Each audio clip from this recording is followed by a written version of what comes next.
Assalamualaikum warahmatullahi wabarakatuh.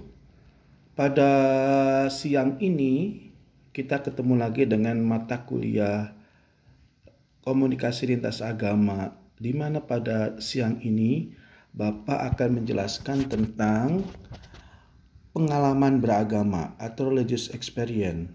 Nah, kenapa materi ini penting? Karena ini adalah inti daripada lintas beragama. Lintas keberagaman itu ada pada pengalaman beragama manusia. Nah, baik ya, para mahasiswa dengarkan baik-baik uraian Bapak ini dengan tenang, santai, fokus dan nyaman ya. Dan serius ya gitu. Nah, baiklah, Bapak akan menjelaskan tentang pengalaman keagamaan. Pengalaman keagamaan atau pengalaman beragama atau dalam bahasa Inggrisnya religious experience. Nah, itu terjadi pada setiap manusia itu tidak sama. Nah, jangankan pengalaman beragama, pengalaman secara umum dalam kehidupan apapun, tidak semua orang itu sama cara atau isi dari pengalamannya itu. Nah, jadi karena tidak sama, maka ketika orang mengalami pengalaman keagamaan, tidak ada satu kesepakatan untuk dijadikan satu pegangan yang betul gitu, ini pegangan yang kuat atau kesepakatan yang tangguh. Nah, artinya setiap orang itu ketika ditanya pengalamannya tentang sesuatu atau terutama keagamaan ini berbeda-beda, tidak sama. Kenapa? Pengungkapan yang ada atau kedalaman batinnya ketika mengungkapkan pengalaman itu berbeda sehingga susah untuk ditemukan kesepakatan. Nah, pengalaman keagamaan ini sama seperti ketika menuliskan agama. Jadi misalnya agama itu semua itu tidak sepakat, itu belum ada kesepakatan yang jelas karena latar belakang ilmu, keinginan dan situasi untuk menuliskan suatu agama ya. Baik, suatu upaya untuk menjelaskan pengagamaan ada, yaitu biasanya walaupun bisa itu tidak puas, artinya tidak memuaskan semua pihak. Nah, kenapa ya? Karena tadi ya, apa yang diungkapkan itu kadangkala tidak ditangkap oleh orang yang menanyakannya atau orang yang menelitinya. Nah, ini karena kemampuan orang meneliti ini, karena pengalaman keagamaan ini adalah pengalaman batin, ya ungkapan batin, sehingga ketika ada sesuatu yang dalamnya berbeda, ketika orang yang ditanya tentang pengalaman keagamaan dengan yang menanya, maka ya tadi tidak akan merasa puas yang menanya itu. Nah, tapi bagi yang merasakan atau yang mengalami pengalaman keagamaan ya tentu merasa puas gitu. Ya. Apakah pengalaman ini kalau kita lihat sui generis atau pengalaman bisa dilihat secara ilmu pengetahuan pengalaman keagamaan ini? Pengalaman keagamaan itu ya, jadi menurut pendapat para ahli itu awalnya dia itu sui generis. Nah, sui generis itu artinya apa? Nah, kita sudah belajar di studi agama-agama tentang mata kuliah perbandingan agama ya. Kalau ada di kelas ini semester 6 bahwa sui generis itu adalah pendekatan yang ilmiah agamamis.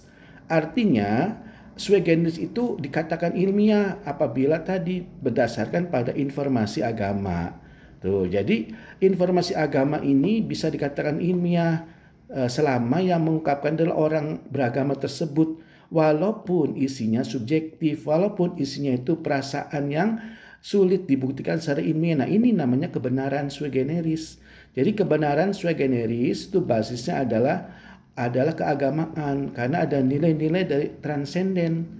Sehingga kalau ditanya apakah sui generis itu ilmiah? Iya, jelas ilmiah. Ilmiahnya kenapa? Ilmiahnya berdasar pada data, yaitu ada orangnya yang diteliti. Nah, apakah penelitian yang ilmiah itu juga harus sifatnya supranatural? Ya, karena ini sifatnya supranaturalnya sui generis, maka ilmiahnya adalah ilmiah agamamis tuh. Jadi penelitian ilmiah agamamis dikenal dengan sebutan penelitian tentang sui generis tuh. Jadi sui generis itu ilmiahnya agamamis, yaitu ilmiah berdasar pada data nilai-nilai kitab suci yang dipahami, dirasakan dan dikerjakan oleh manusia yang mengalami itu. Berbeda dengan pengalaman ilmiah, riset ilmiah umum ya. Berdasarkan apa? Kalau pengalaman penelitian riset umum berdasarkan data ilmu pengetahuan yang sudah dikonstantir ketetapan-ketetapan teorinya. Misalnya, kenapa orang itu misalnya menangis ketika sholat tahajud. Nah, ini contoh sui generis ya, karena tidak bisa diterangkan secara ilmu pengetahuan atau secara empirik. Kenapa menangis? Hanya dia melakukan gerakan-gerakan, katakannya kalau sholat itu kan maknanya tinggi, misal tahajud, tapi kalau secara ilmiah, secara kasat mata ilmiah, ya kayak seorang olahraga, sama kayak olahraga. Nah jadi kalau secara ilmiah sholat tahajud itu kayak, atau sholat tuh ya gerakan-gerakan fisik aja.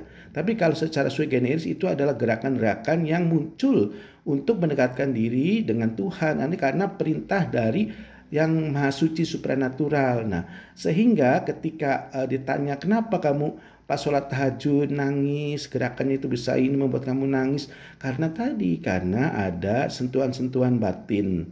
Dan ketika diungkapkan secara ilmiah, nah yaitu ilmiahnya. Jadi psikologi ataupun apa ketika melihat kayak gitu merasa tidak puas karena mereka pakainya ilmu empirik yang terlihat. Kok masa hanya bergerak aja bisa penyebab menangis. Nah ini jadi ada batas demarkasi atau ada pembeda yang sangat jauh ya antara penelitian yang sui generis dengan penelitian basisnya ilmiah empirik, nah atau ilmiah murni. Nah oke ya, jadi pengalaman keagamaan itu bisa diteliti dengan apa? Dengan pendekatan sui generis satu. Nah, sekalipun demikian, nah pengalaman keagamaan itu karena kan melibat pada manusia, melibat pada perilaku manusia. Nah, ketika manusia itu terlibat di dalam tindakan, mereka juga diinspirasi oleh mental atau gerak-gerik mental. Nah, mental atau gerak-gerik mental ini bisa diteliti secara ilmu pengetahuan, yaitu ilmu pengetahuan sosial, namanya psikologi. Sehingga psikologi sebagai ilmu empirik, ilmu sosial empirik juga gatal atau ingin gitu ya, atau tersentak untuk meneliti walaupun nanti arahnya berbeda ya. Arahnya berbeda atau metodenya berbeda dan kontennya juga berbeda. Kalau psikologi melihat dari apa yang terlihat secara kasat mata dan dikaitkan dengan teori-teori yang sudah diteliti oleh para ahli. Nah, ini namanya teori empirik ilmiah. Sedangkan kalau teori sui generis tidak perlu mengacu pada teori-teori umum, teori-teori empirik, tapi berdasarkan pada apa yang dinyatakan oleh yang mengalami itu. Nah, jadi sangat jelas ya. Jadi ilmiahnya agamamis itu berdasar pada kebenaran yang dipahami oleh orang tersebut sesuai dengan apa yang dipahami dalam kitab sucinya. Nah, tapi kalau penelitian psikologi adalah apa yang dia pahami berdasarkan teori-teori yang ada, yang telah ditetapkan. Misalnya teori psikologi itu teori sosial, teori misalnya keheningan, teori putus asa, sebagian sudah ditetapkan, diteliti oleh para ahli ya. Nah, jadi jelas sekali ada mahasiswa beda antara pendekatan atau penelitian psikologi walaupun sama-sama meneliti tentang mental dengan penelitian sui generis yang basisnya adalah transendental, karena semuanya adalah pada mental manusia. Nah, itu bedanya tadi kalau yang sui generis karena sifatnya katakanlah subjektif dari Tuhan. Nah, maka sulit untuk mencapai pemahaman yang logis sesuai dengan data empirik gitu ya. Nah, karena data empirik itu nanti titik tekannya adalah tadi riset ilmiah, yaitu psikologi kalau meneliti tentang perilaku mental umat beragama atau pengalaman beragama. Nah, jadi pengalaman beragama itu bisa didekati dengan dua cara. Pertama sui generis dan kedua psikologi. Awalnya sui generis, cuma berkembangnya dengan prosesnya waktu, maka ilmu pengetahuan juga meneliti karena pengalaman agama juga kan ada pada diri manusia. Nah, psikologi juga itu adalah objeknya adalah manusia, bahkan sosiologi juga manusia, maka ya tetap ada katakan kemunculannya itu terkait atau terlihat oleh ilmu psikologi. Maka ilmu psikologi ingin mendekati pengalaman agama ini sesuai dengan kaidah dan job description-nya ilmu psikologi ya. Oke ya, jadi paham ya pembeda antara sui generis dengan penelitian ilmiah psikologi itu tadi karena kontennya. konten yang diungkapkan oleh yang menjadi data agama itu manusia beragama, yaitu pengalaman beragama itu. Oke, nah selanjutnya kalau kita sudah tahu perbedaan antara penelitian sui generis dengan penelitian psikologi, maka Bapak akan menggambarkan tentang pengalaman keagamaan yang sesungguhnya. Apa sih pengalaman keagamaan itu supaya adik-adik lebih tahu? Karena ini kan menjadi bahan katakan rebutan ya antara penelitian empirik, psikologi dan sui generis itu ya. Oke. Nah, pengalaman keagamaan merupakan pengalaman suci pribadi yang sifatnya pribadi dan subjektif tuh. Jadi pribadi itu artinya orang lain tidak pernah tahu, hanya yang merasakan individu itu sendiri, itu pribadi ya. Nah, sama seperti kalian, misalnya maaf nih, saya pribadi tuh ya, misalnya kebiasaan kamu bangun tidur apa itu tidak layak diungkapkan orang lain, pribadi sendiri, atau bagian badanmu ada yang cacat, itu pribadi ya, itu namanya sifatnya pribadi diri sendiri, tidak wajib dan tidak harus diungkapkan. Ketika orang itu ketahuan oleh orang lain yang pribadi, maka orang tersebut malu. Nah, ini namanya pribadi. Nah, lalu bersifat subjektif. Subjektif itu artinya bersifat bagaimana orang tersebut mengungkapkan. Kita tidak boleh menilai atau menyimpulkan berdasarkan pikiran kita, tapi berdasarkan apa yang kita dengar, kata lihat, dan kita ucapkan dari data itu. Itu namanya apa? Namanya subjektif. Nah, makanya kalau kita sering lihat subjektif, oh kamu. Nah, subjektif itu seolah-olah basisnya adalah bukan data, bukan fakta, bukan data fakta. Tapi apa? Basisnya adalah ucapan atau opini. Karena opini itu kadangkala kalau dibuktikan tidak ada atau tidak terbukti. Nah, walaupun dirasakan, opini itu ada. Nah, ini namanya apa? Subjektif. Nah, sehingga pengalaman keagamaan itu adalah pengalaman yang suci. Nah, bersifat pribadi dan subjektif. Jadi manusia beragama itu ketika dia menyaksikan atau merasakan mentalnya dekat dengan Tuhan, atau dia merasa nyaman, tenang ketika melakukan beribadah, apalagi sekarang bulan puasa.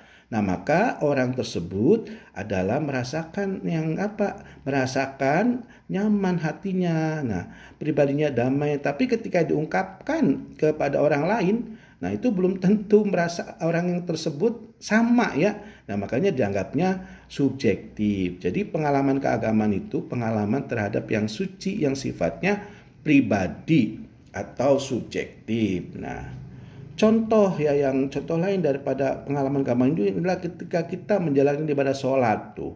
Ibadah sholat, kontemplasi, sembahyang, bernyanyi di gereja dan sebagainya. Jadi setiap agama itu mengalami yang namanya pengalaman keagamaan, karena ini pengalaman yang dianggapnya suci. Ya, misalnya orang Muslim ibadah sholat, berpuasa, Hindu Buddha kontemplasi ya, atau meditasi, atau orang Kristen bernyanyi himne di gereja. Nah, semuanya ini adalah dalam rangka menghadirkan ya sesuatu yang tersendiri dalam dirinya dengan cara apa? Dengan cara tadi suara ataupun tindakan atau apa perenungan. Nah, ini namanya apa? Untuk memunculkan pengalaman keagamaan. Jadi ketika manusia mengalami pengalaman keagamaan, maka ini contohnya bentuk pengalaman keagamaan yang biasa kita lihat pada setiap umat beragama ya. Oke, nah sekarang bagaimana pengalaman keagamaan yang tadi sifatnya subjektif dan bersifat pribadi itu bisa digambarkan ya. Nah, ada 3 indikator. Jadi ada 3 indikator, ada 3 penunjuk untuk memahami pengalaman keagamaan. Nah, yaitu pertama universal. Nah, kalau sifatnya universal, ini masuk indikator pengalaman keagamaan. Nah, pertama universal. Nah, kedua pengalaman keagamaan itu apa? Unik. Ya, yang ketiga penting tuh. Jadi ada 3 indikator untuk memahami sesuatu itu dikatakan mengalami atau seseorang itu mengalami pengalaman keagamaan, yaitu pertama universal, kedua sangat unik, dan ketiga penting. Nah, gimana? Bapak akan jelaskan satu persatunya ya. Nah, universal artinya pengalaman keagamaan yang terjadi di berbagai lapisan masyarakat. Nah, jadi pengalaman keagamaan itu terjadi di berbagai lapisan masyarakat, baik masyarakat modern, sekuler maupun masyarakat tradisional, karena tetap sama datanya adalah manusia. Jadi walaupun manusia itu primitif, sekuler, modern, ateis, tetap ada pengalaman keagamaan. Ya, tentu saja kenapa ateis masuk? Ada, karena orang ateis juga kan ada sesuatu yang dianggapnya tinggi, ya, yaitu merasa dia energi akal itu kan merasakan pengalaman keagamaan sama, ya. Cuma dia nggak mau mengungkapkan dengan bahasa-bahasa agama, tapi bahasanya bahasa akal rohani manusia itu sendiri. Nah, itu kalau orang ateis ketika merasakan pengalaman keagamaan, ya. Nah, sekarang pertama, universal itu bersifat umum. Jadi pengalaman keagamaan itu terjadi pada setiap lapisan masyarakat, baik yang modern, sekuler, ateis, bahkan tradisional. Justru masyarakat tradisional ini ketika mengalami keagamaan bisa 100%, ya. Makanya kan kalau kita lihat ada misalnya dalam pertunjukan nih, kalau kita lihat ada itu, ya, kuda lumping gitu, ya. Pertunjukan kuda lumping, orang kayak mengalami kesurupan apa. Nah, itu merasakan dia sedang mengalami pengalaman keagamaan total gitu, ya. Total, jadi seolah hadir Sang Maha Suci di dalam dirinya tuh, ya. Jadi lupa bahwa dirinya manusia. Nah, itu karena merasakan ada kehadiran di dalam dirinya. Ini namanya pengalaman keagamaan dan biasa ditemukan di masyarakat tradisional, ya.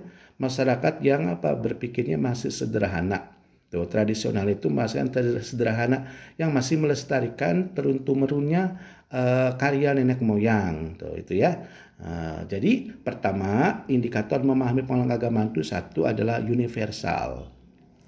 Nah, yang kedua, pengalaman keagamaan ini bersifat unik. Nah, kenapa? Karena agama mengajarkan konsep yang sama, ya. Jadi misalnya doktrin agama itu mengajarkan konsep yang sama. Misalnya dalam Islam, ya, puasa misalnya, ya ayyuhalladzina amanu kutiba alaikumussyam, atau sholat, ya, jadikanlah sholat. Nah, itu perintahnya itu yang masuk ke dalam pikiran orang beragama atau muslim itu sama, bahwa puasa itu wajib. Misalnya puasa dijalankan di bulan Ramadan itu wajib, atau sholat 5 waktu wajib.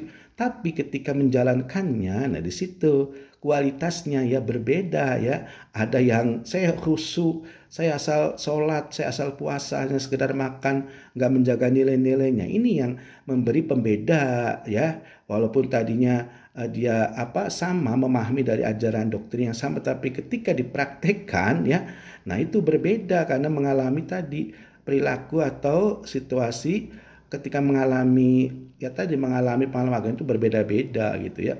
Ada yang saya ini lelah nih menjalankan puasa Ramadan ini karena malamnya nggak makan atau makan banyak banyak lemak gitu, ya. Tapi ada yang menyatakan saya seger nih, enak puasa bulan ini karena ringan, makannya juga sayur dan buah-buahan misalnya.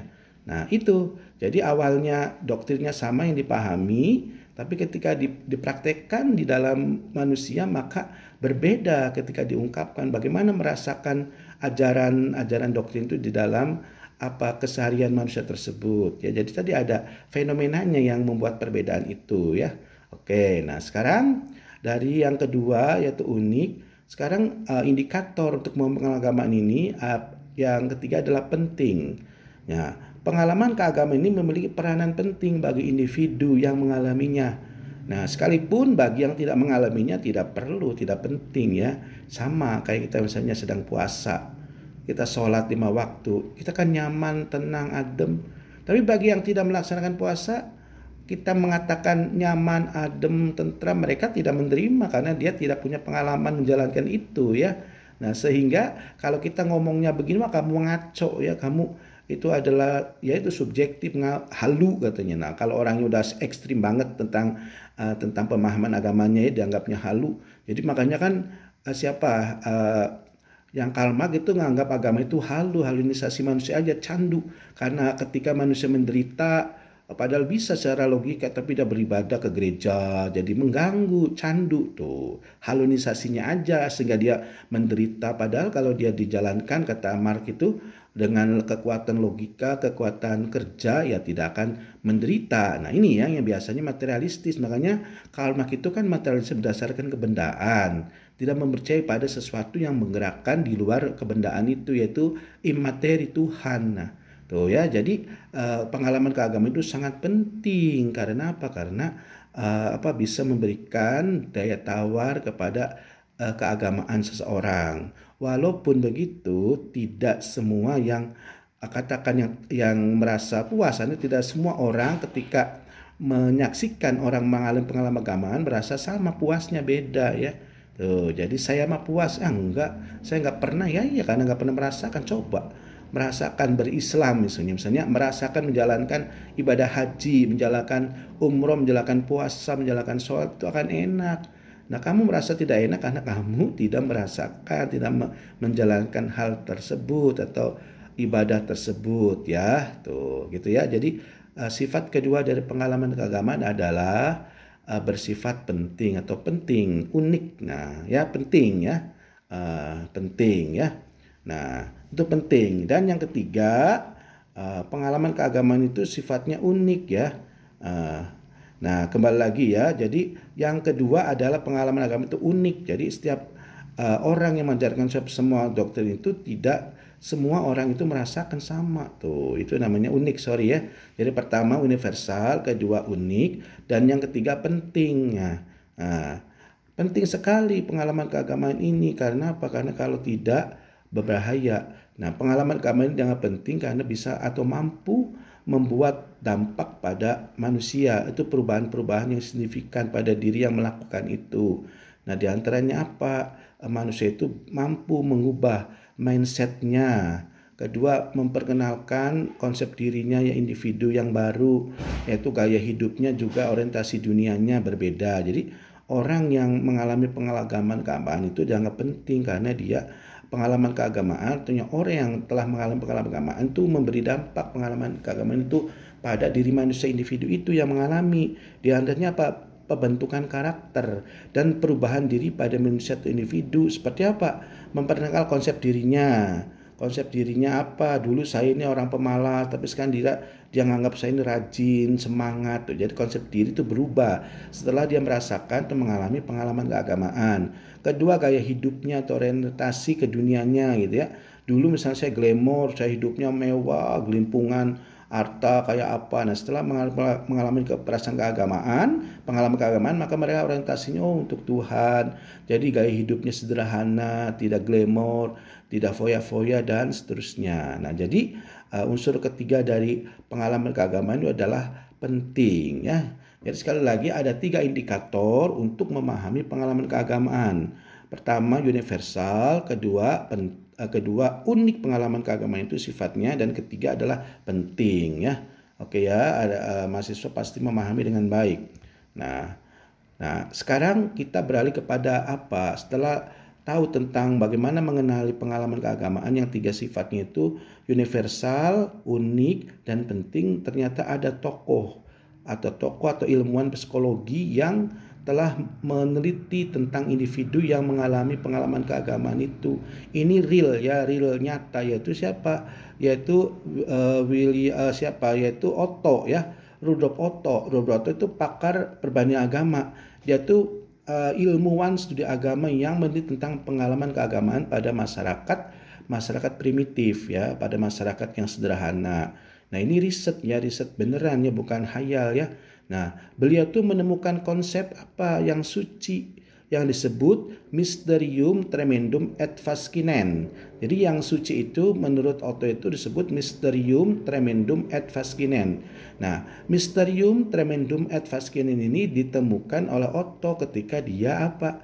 Dia meneliti riset-risetnya tentang masyarakat primitif yang sedang mengalami pengalaman keagamaan. Ternyata orang-orang primitif mengungkapkan ada sesuatu yang disebut Mysterium Tremendum et Fascinem.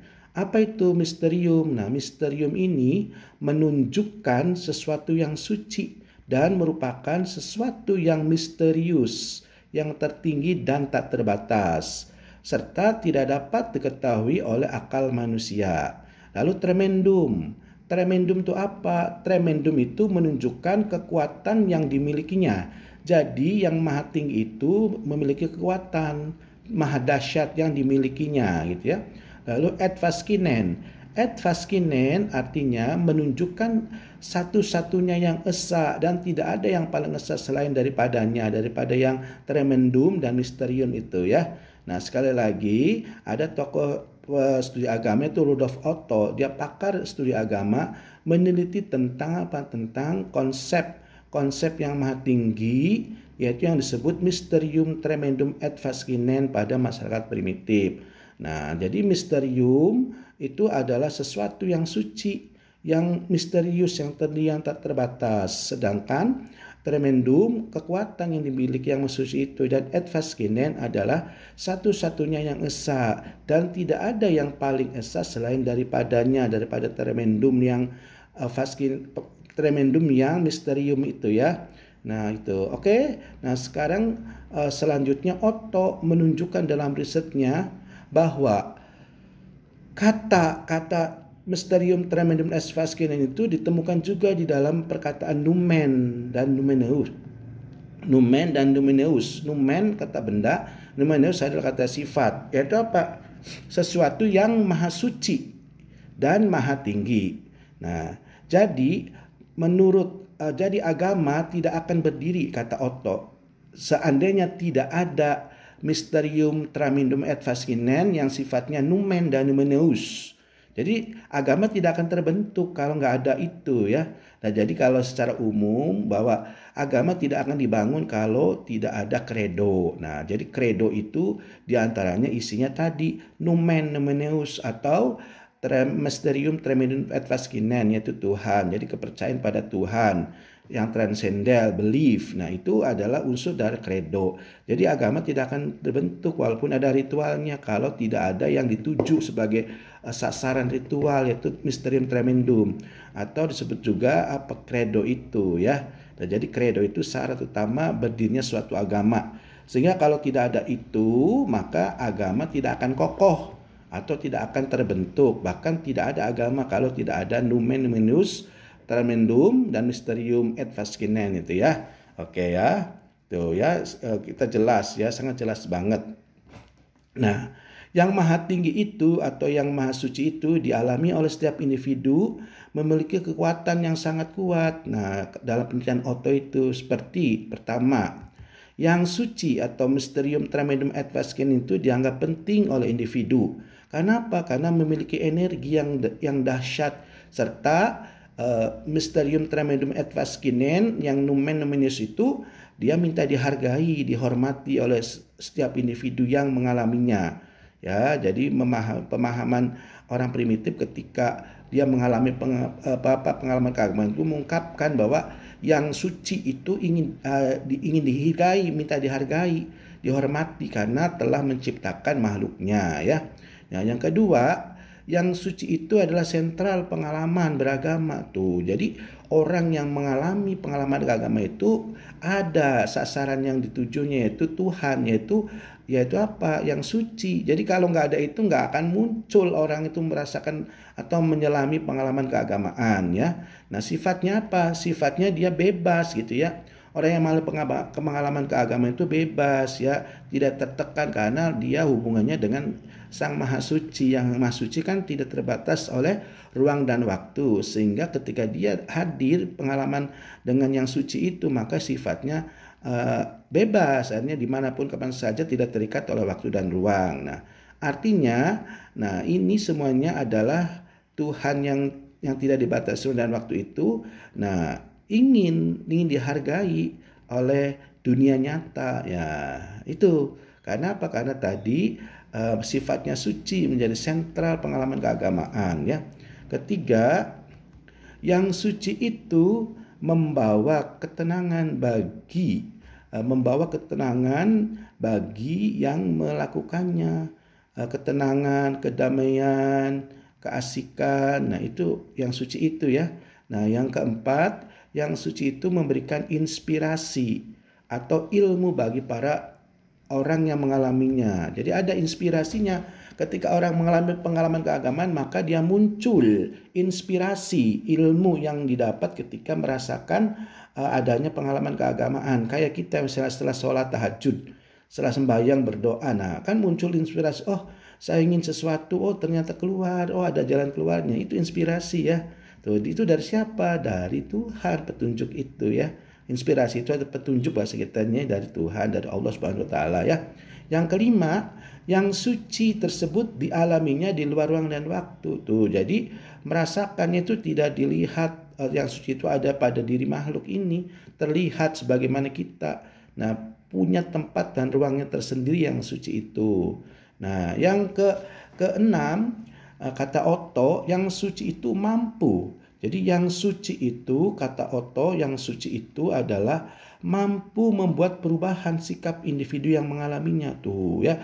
Jadi ada dampak, memberi pengaruh dampak kepada orang yang mengalaminya, yaitu misalnya apa, dia orangnya tadi sombong tidak sombong jadi soleh, orang yang glamor jadi tidak glamor, orang yang putus asa jadi tidak putus asa, orang yang misalnya selalu ria hidupnya jadi nggak ria, jadi selalu hadir yang masuk itu dalam dirinya karena merasa di dalam dirinya telah merasakan kontak dengan Sang Maha Suci. Maka orang yang mengalami pengalaman keagamaan ini, dia itu hidupnya, sikapnya berubah ya.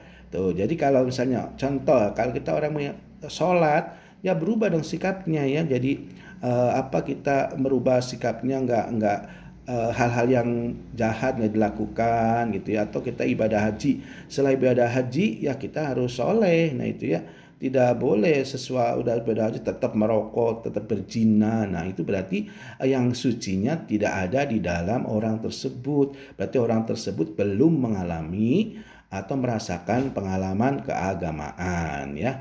Oke ya. Nah kita selanjutnya Bapak terangkan kembali setelah Otto meneliti tentang bagaimana indikasi pengalaman keagamaan atau jenis-jenis yang suci sifatnya seperti apa. Nah, sekarang Bapak akan menjelaskan tentang tipe-tipe pengalaman keagamaan ya. Nah, tipe-tipe pengalaman keagamaan itu didasarkan pada apa? Didasarkan pada bagaimana pengalaman keagamaan itu digambarkan oleh yang mengalaminya. Dan setelah mengalami pengalaman keagamaan tuh, jadi bukan dari penelitian ilmu ya. Jadi pendekatan ini adalah pendekatan sui generis. Nah, pendekatan sui generis itu dekat dengan pendekatan fenomenologi ya. Nah, ada mahasiswa pernah kan sudah menerima materi fenomenologi. Nah, ini pendekatan fenomenologi adalah pendekatan sui generis ya. Nah, pendekatan sui generis. Nah, pendekatan sui generis ini ada pada tipe pengalaman keagamaan. Jadi tipe-tipe pengalaman keagamaan itu didasarkan pada bagaimana orang mengalami pengalaman keagamaan dan menggambarkannya setelah dia merasakan atau mengalami keagamaan dan juga setelah mengalami itu bagaimana. Itu jadi indikatornya, bukan berdasar pada yang meriset ya. Kalau yang meriset secara psikologi kan adalah berdasarkan ilmu pengetahuan psikologi itu, bukan dari data subjektif. Data objektif yang subjektif dari orang yang diteliti, yaitu orang yang merasakan pengalaman keagamaannya. Nah, pertama tipe pengalaman keagamaan itu, tipe-tipe pengalaman keagamaan pertama ada pengalaman apa? Ada pengalaman regretif, ada pengalaman regretatif. Nah, regretatif, pengalaman regretatif ya. Nah, regretatif, pengalaman regretatif. Pengalaman ini muncul karena adanya apa? Adanya Tuhan yang masuk di dalam jiwa orang yang sedang mengalami tersebut ya. Nah, pengalaman bukan generatif, pengalaman generatif ya. Oke, sekarang pengalaman regeneratif, bukan regeneratif. Pengalaman regeneratif ya. Jadi pertama adalah pengalaman regeneratif. Ulang lagi ya. Jadi pengalaman regeneratif itu pengalaman yang muncul karena adanya kontak dengan Yang Maha Suci di dalam jiwa orang tersebut. Kontaknya itu di dalam jiwa orang yang mengalami pengalaman itu, di jiwanya itu kontaknya antara Tuhan dengan dirinya. Maka pengalaman yang dikeluarkan, pengalaman keagamannya disebut pengalaman regeneratif ya. Tuh, jadi pengalaman regeneratif itu ketika orang yang mengalami keagamaan itu mengalami kontak dengan Tuhan di dalam jiwa orang yang mengalami pengalaman keagamaan itu namanya pengalaman regeneratif ya. Oke, nah pengalaman regeneratif ini adalah pengalaman yang awal ya pada diri manusia, pengalaman yang awal pada diri individu atau manusia yang mengalami pengalaman keagamaan. Ada beberapa jenis pengalaman regeneratif. Pertama, pengalaman konversi ya. Pertama, pengalaman konversi. Terus kedua, pengalaman konversi. Kedua, pengalaman konfirmasi. Tuh ya. Jadi pertama,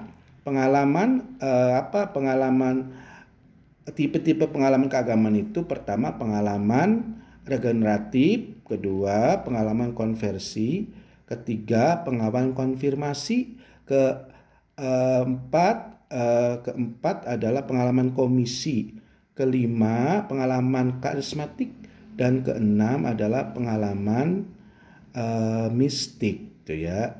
Tuh. Dan yang ketujuhnya adalah pengalaman paranormal ya. Oke, tuh. Nah, jadi tipe-tipe pengalaman keagamaan itu ada 6 ya. Nah, kita bahas satu persatunya. Pertama adalah pengalaman regeneratif. Nah, pengalaman regeneratif. Nah, pengalaman regeneratif ini adalah pengalaman yang muncul karena adanya kekuatan kontak batin dengan Tuhan yang ada pada dirinya. Pengalaman regeneratif ini mengarahkan individu supaya tenang gitu ya. Nah, ada berapa hal? Ada 3 hal bentuk pengalaman regeneratif. Ada 3 hal bentuk pengalaman regeneratif, yaitu pertama pengalaman konversi, nah kedua pengalaman konfirmasi, dan ketiga pengalaman komisi. Tuh, jadi pengalaman regeneratif dibagi menjadi 2. Itu pertama pengalaman konversi, kedua pengalaman konfirmasi, ketiga pengalaman komisi. Apa arti pengalaman konversi? Pengalaman konversi adalah pengalaman yang mengarahkan perubahan dari individu menuju kelompok ya, menuju kelompok gerakan karena mengalami adanya kebenaran tuh. Jadi kalau konversi itu dia itu bergerak menuju dari individu ke kelompok. Nah, tentu saja kelompok di sini adalah kelompok keagamaan yang misalnya sedang di masjid, sedang ada pengajian atau salawatan, itu kelompok keagamaan. Kita tersentuh gitu ya mendengar itu, maka kita tertarik untuk mengikuti kegiatan di masjid itu, misalnya pengajian ataupun baca salawatan. Nah, ini apa? Ini namanya pengalaman konversi. Jadi karena merasa di dalam kelompok itu ada kebenaran, maka dia tersentuh untuk ikut. Nah, pengalaman seperti ini namanya pengalaman keagamaan, seperti ini namanya pengalaman konversi ya. Nah, sekarang kedua adalah pengalaman konfirmasi. Nah, apa itu pengalaman konfirmasi? Nah, pengalaman konfirmasi adalah pengalaman yang terpanggil oleh Sang Maha Suci. Jadi pengalaman konfirmasi itu adalah pengalaman konfirmasi adalah pengalaman yang merasa dilahirkan kembali. Keliru ya tadi ya. Nah, jadi pengalaman konfirmasi adalah pengalaman yang dilahirkan kembali sebagai orang pemeluk suatu agama tuh. Jadi kenapa? Ya karena tadi misalnya orang itu nakal, nggak pernah menjalankan ibadah agama, nggak menjalankan syariah agama. Nah, ketika dia orang tersadar, maka punya pengalaman keagamaan. Nah, pengalaman keagamaan seperti ini namanya pengalaman keagamaan konfirmasi. Dia merasakan kembali, merasa dilahirkan. Nah, sebagai orang yang pemeluk suatu agama. Ya, contoh kalau kita misalnya seperti kita puasa. Nah, mengalami lalu Idul Fitri ini ya, akan kita alami. Nah, itu adalah pengalaman konfirmasi karena kita merasakan lahir kembali. Atau yang jelas misalnya ada seorang mu'alaf tuh. Seorang mu'alaf kan dari Kristen atau dari agama lainnya masuk Islam ya. orang tersebut ketika menjalankan sholat udah itu ya, dia mengalami pengalaman yang lahir kembali. Jadi dosa-dosanya hilang. Jadi dia seperti bayi baru lahir ya. Jadi bisa jadi pengalaman konversi itu bisa pada orang yang masuk Islam atau orang yang Islam yang ingin menjalankan kembali ajaran Islam yang dulunya banyak atau penuh dengan kejahatan atau banyak meninggalkan ajaran-ajaran Islam. Itu namanya pengalaman konfirmasi. Nah, sekarang yang ketiga adalah pengalaman komisi ya. Pengalaman komisi, pengalaman keagamaan yang bentuknya komisi adalah pengalaman yang merasa terpanggil oleh Yang Maha Suci. Nah, ketika dia merasakan pengalaman keagamaan, jadi terpanggil nih bahwa wah ini Tuhan memanggil saya untuk memberi misalnya memberi ceramah, memberi tausiah kepada orang yang berdosa. Nah, jadi pengalaman komisi ini hati-hati ya, karena banyak orang yang tadi misalnya kita lihat aliran sesat tuh, bahwa saya adalah utusan Nabi, bahwa saya adalah Nabi Muhammad, bahwa saya adalah agama baru, bahwa saya diutus oleh malaikat tuh. Jadi pengalaman komisi ini bisa memunculkan tadi pengalaman yang sifatnya menandingi agama yang sudah mantap, agama yang mainstream ya. Nah, walaupun begitu ada tidak semuanya ya yang seperti itu yang ekstrim ya. Kalau pengalaman keagamaan yang komisi ini yang kalau ekstrim tadi dia merasa nabi, maka dikatakan sebagai aliran sesat karena melanggar ajaran-ajaran yang telah ditentukan oleh agama-agama mainstream ya. Nah, pengalaman komisi ini pernah diteliti oleh seorang pakar psikolog namanya William James ya. Nah, William James itu seorang Yahudi, dia seorang ahli psikolog ya. Dia meneliti tentang pengalaman komisi ini, juga konfirmasi, juga pengalaman yang pertama. Nah, itu namanya pengalaman regeneratif tuh ya. Jadi pengalaman regeneratif itu terbagi 3, pengalaman konversi, pengalaman konfirmasi, dan pengalaman komisi. Nah, ini disebut pengalaman atau ini jenis-jenis pengalaman regeneratif, dan ini pernah diteliti pengalaman-pengalaman jenis-jenis pengalaman regeneratif itu oleh siapa? Ahli, yaitu William James. Nah, jadi William itu memberikan pengalaman tentang pengalaman regeneratif yang 3 itu ya. Ketika dia meneliti ada seorang pemuda di barat, di Eropa ya. Anak pemuda itu dia anak seorang menteri ya. Dia adalah pemabok, pecandu narkoba kalau kira sekarang ya, pemabok berat. Nah, tiba-tiba dia bertobat. Nah, bertobat dan pindah agama ke Islam tuh. Kenapa? Padahal dia tidak diberi informasi ajarannya ya, bahwa Islam itu misalnya tauhid, Islam itu menyembah satu Tuhan. Enggak tahu, dia enggak membaca ajaran kitab suci Al-Quran ya, bahkan enggak bisa sama sekali. Tapi dia langsung tobat, ingin memeluk Islam. Nah, pengalaman seperti ini namanya pengalaman regeneratif. Nah ya, bisa bentuknya konversi, bisa konfirmasi, dan komisi.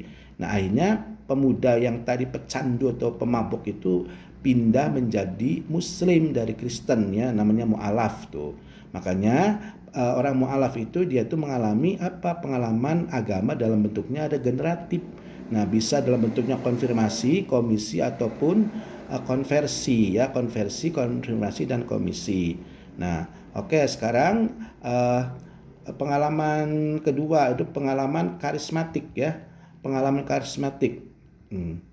Pertama kan pengalaman regeneratif ya. Sekarang jenisnya yang kedua dari tipe-tipe pengalaman keagamaan itu pengalaman karismatik ya. Nah, pengalaman karismatik adalah pengalaman yang terasa mendapatkan sebuah ide dari Yang Maha Suci itu. Jadi kalau kita karismatik itu dia merasakan bahwa dia itu mendapatkan sesuatu ide dari Yang Maha Suci. Nah, ini biasanya dialami oleh seorang suci ya, atau misalnya para ustadz, para kiai yang biasa sholat khusus, zikir. Nah, maka mereka ya tadi di samping juga menghindari dosa-dosa, maka mereka merasa terpanggil adanya pengalaman karismatik.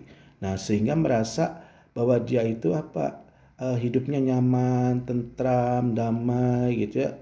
Otomatis kontak batinnya itu dengan Sang Maha Suci itu dia langsung terasa di dalam hatinya ya. Nah, pengalaman seperti ini disebut dengan pengalaman karismatik ya. Nah, contoh pengalaman karismatik contohnya adalah tuh yang terjadi dalam sejarah ya. Pengalaman kolaborasi agama-agama Afrika dengan agama Kristen. Nah, di situ ya. Jadi orang Afrika yang dulunya pagan, penyembah berhala itu ketika Kristen masuk dan dia masuk ke Kristen itu mengalami tadi pengalaman yang kolaboratif ya antara ajaran primitif, tradisional Afrika dan juga agama Kristen. Nah, ini namanya pengalaman karismatik ya. Nah, sekarang selanjutnya yang ketiga adalah pengalaman mistik tuh ya. Nah, pengalaman mistik, jenis pengalaman keagamaan yang ketiga adalah pengalaman mistik. Pengalaman mistik ini, nah, kata William James dibagi berapa kategori. Nah, ya, berapa kategori diantaranya adalah ada 4 kategori. Nah, pengalaman mistik menurut William James dibagi menjadi 4 kategori. Pertama, 4 kategori ini, pengalaman ini pertama tidak bisa digambarkan dengan kata-kata ya. Kedua, pengalaman ini memberi kekuasaan atau mandat dari yang suci kepada yang mengalaminya. Nah, ketiga, pengalaman itu tidak bisa ditulis secara ilmiah dalam jangka panjang. Keempat, bersifat pasif, hanya bagi pelakunya enggan mengungkapkan kepada orang lain tuh. Jadi pengalaman mistik ini adalah pengalaman batin yang dalam ya. Nah, menurut William James itu ada 4 kategori. Pertama, pengalaman itu digambarkan dengan kata-kata, tidak digambarkan dengan kata-kata ya, maaf ya, tidak bisa digambarkan dengan kata-kata karena sangat dalam banget di dalam hatinya, maka tidak bisa dijelaskan, diterangkan dengan kata-kata. Kedua, pengalaman itu memberi kekuasaan atau mandat dari yang maha suci yang mengalaminya. Nah, ketiga, pengalaman itu tidak dapat diteliti secara ilmiah dalam jangka waktu yang panjang itu. Jadi nggak bisa, ya sudah, dia sudah tertinggi banget kayak misalnya meneliti tentang orang yang mengalami tarekot ya, sudah katakan wah healingnya tinggi, sudah naik ya. Nah, itu susah untuk diteliti dalam jangka yang panjang. Lalu sifatnya pasif, orang yang mengalami pengalaman mistik ini tidak mau atau enggan mengungkapkan karena kan pasti mereka tidak akan paham ya, karena dianggapnya udah halu, ini sudah kayak orang gila. Nah, dianggapnya gitu ya, kalau orang yang nggak pernah mengalami mistik itu seolah-olah ini orang gila ini. Nah, itu namanya pengalaman mistik. Nah ya, itu jadi ada 4. Pertama, pengalaman itu tidak bisa dikatakan kata-kata. Kedua, pengalaman ini memberi kekuasaan. Itu ketiga, pengalaman itu tidak diteliti secara ilmiah. Keempat, bersifat pasif. Nah, sekarang tipe pengalaman selanjutnya adalah pengalaman selanjutnya paranormal. Tipe pengalaman keagamaan selanjutnya adalah pengalaman paranormal. Pengalaman paranormal adalah pengalaman keagamaan yang menjadi puncak pengalaman keagamaan seseorang. Tuh. Di dalam pengalaman paranormal ini seringkali orang yang dianggap memiliki pengalaman paranormal ini dikaitkan dengan masalah telepati, psikokinesis, dan clairvoyance. Nah, dalam agama Buddha dan Hindu, pengalaman paranormal ini dianggap penting untuk membuktikan bahwa yang suci itu menandakan bahwa dirinya memiliki kontak batin dan sebagai tempat suci atau stasiun Tuhan. Tuh, jadi di dalam diri orang suci itu sebagai stasiun Tuhan karena dia sedang mengalami atau pernah mengalami paranormal tuh. Jadi pengalaman paranormal itu pengalaman tebak ya. Jadi pengalaman tebak-menebak, makanya seolah sama dengan telepati.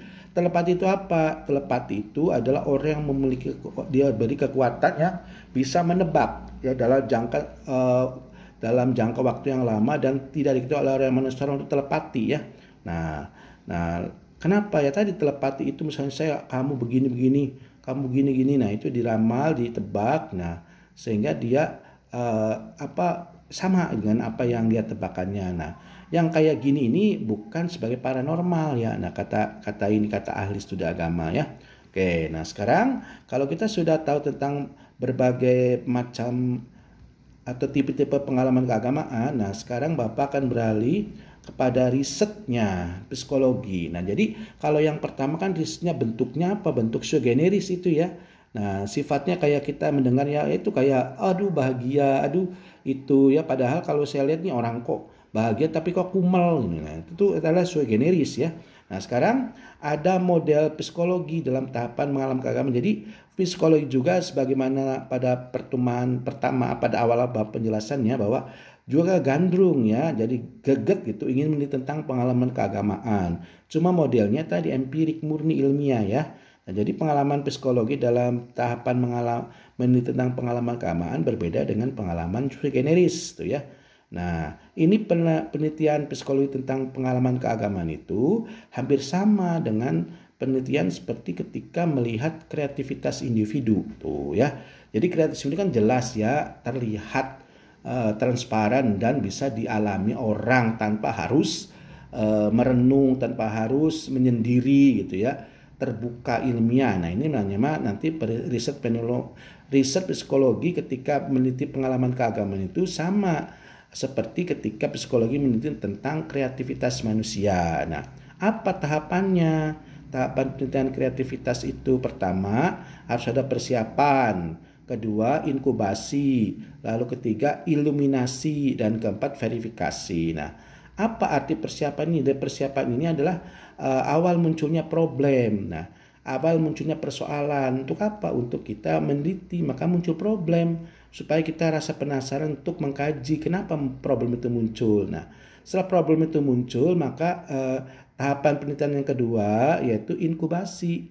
Inkubasi itu apa? Nah, pergolakan menguasai individu dan akhirnya menyerah tuh. Jadi ketika ada problem di dalam individu, maka individu terjadi pergolakan di dalam batinnya. Akhirnya karena sangat dahsyatnya problem di dalam diri individu, maka individu itu udah menyerah, pasrah ya, nggak berdaya karena kuatnya problem itu. Nah, setelah inkubasi problemnya kuat dan individu menyerah, maka apa? Nah, iluminasi itu apa? Yaitu perhatian bukan pada problem tuh. Jadi psikologi itu ketika problem itu muncul dahsyat kan sehingga individu menyerah, maka tidak pada problemnya ya. Nah, tapi pada pikiran yang menjadi adanya problem tuh. Jadi psikolog meneliti tentang pengalaman keagamaan itu sama seperti meneliti tentang kreativitas manusia. Tuh, pertama persiapan munculnya problem, kedua setelah problem itu ternyata mampu mengendalikan manusia, individu sehingga manusia itu menyerah. Nah, dari sini ketiga ada itu iluminasi, maka arahkan peneliti itu kepada individu yang mengalami problem yang telah menyerah itu ke pikirannya, bukan problemnya tapi organnya, yaitu organ tubuhnya itu pikiran ya. Bukan problemnya. Problem itu kan sifatnya nilai ya, sifatnya sesuatu ya, suatu seperangkat variabel gitu ya. Maka bukan itu yang diperhatikan oleh psikologi setelah adanya masa inkubasi, tapi pikirannya. Nah, pikiran ini yang nanti akan menyadari adanya problem tuh. Jadi ketika problem itu tinggi apapun, nah harus menyadari bahwa itu adalah problem, harus dipisahkan antara problem yang ada yang sifatnya batin dengan pikiran yang sifatnya katakan terkait dengan fisik juga. Jadi yang mengendalikan dulu pikiran, sehingga problem yang tinggi itu bisa dikatakan tidak tinggi, bahkan tidak ada masalah ya, karena pikirannya terkendalikan sehingga merasakan bahwa problem itu dianggapnya biasa, bukan sesuatu yang tinggi. Nah, ini proses ini namanya proses iluminasi. Nah, setelah proses eliminasi yaitu ada keempat, yaitu proses verifikasi. Nah, proses verifikasi ini adalah konsep baru dijalankan setelah tadi. Setelah problem dikendalikan karena pikiran yang dipusatkan, diperhatikan bukan problemnya, maka muncul yaitu pemahaman yang baru bahwa seolah problem itu selesai. Nah, kalau sudah begini maka perlu apa? Konsep baru dijalankan. Nah, dielaborasi dan dibandingkan dengan konsep yang ada untuk melewat bahwa hal tersebut apakah siap untuk dipecahkan yang menyebabkan persoalan tersebut tuh ya. Nah, paham ya? Nah, oke. Nah, sekarang di dalam penelitian ini juga ada yang ada yang problemnya itu, ada mediator ya. Jadi dari pengalaman keagamaan psikologi juga ada mediator pengalaman keagamaan. Apa saja menjadi mediator pengalaman keagamaan? Yang menjadi mediator pengalaman keagamaan adalah pertama adalah yang menjadi mediator pengalaman keagamaan adalah pertama kitab suci itu menjadi faktor problem pengalaman keagamaan ya.